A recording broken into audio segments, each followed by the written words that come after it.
Бул ден соолукту эч кандай бир акчага сатып албайбыз. Бирок биздин жашоого акча дагы өтө керек. Себеби эгерде бизде акчабыз болбосо, биз эч кандай кайрымдуулук кыла албайбыз. Кошуласыздарбы?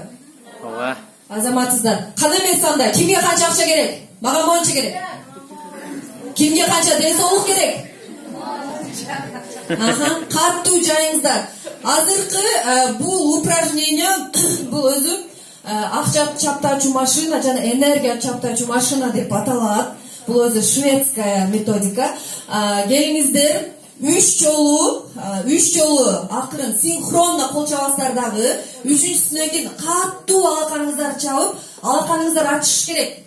Алакандар ачышканда эмне пайда болот? Энергия пайда болот. И ушул энергия сиздердин кечке чейин сиздерди эң мыктыман айдалат дагы. Ана дагы сиздердин жана чалбай жүргөн адамдарыңыздар чалат, бербей жүргөн акчаларыңыздар берип калат. Даярбызбы ошого? Анан кийин каттуу чапкандан кийин мен мынантип деле сиздер даяр болуп туруңуздар. Мен ылдыйганды көрүп атамбы аркага? Ошондо ху дейсиздер. Ким 300 спартанцты көргөн? Ким көргөн? Ху дешет, Давайте, биздин жигиттер барбы залда? Бар. Экөөлөбү? Жигиттер барбы? Ху деп коюңуздарчы, жигиттер барбы? Кана биздин айымдар канчалык күчтүү экен, айымдар? Азаматсыздар. Келиңиздер анда каттуу ху деп чыгарганда биз болгон терс энергияны чыгарып салабыз. Буга ишениңиздер. Ар бириңиздер эртең менен мен ойлойм үйдөн мыктыман айда чыккан жоксуздар. Кээ бирлериңиздердин жолдошуңуздар каршы болду, кээ бирлердин дагы бирөөсү каршы болду. Келиңиздер анда ошо терс энергиянын баардыгын ушул жерге силкип таштайлы. Келиштикпи? Давайте. Келиңиздер анда. 1 Гүлбара жардамдашып койсоң.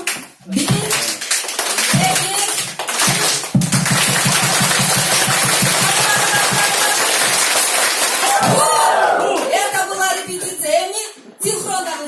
Даярсыздарбы?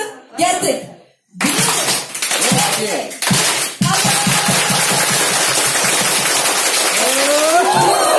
Азаматсыздар. Отуруп алыңыздар.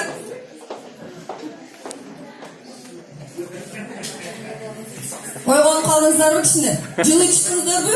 Ким ишип атты эле? Алдын катарда ишип атты эле. Жылып калдыңыздарбы? Азаматсыздар. Сиздер ар бириңиздер ушунчалык татынакай болуп турасыздар. Чындыгында бул жөн гана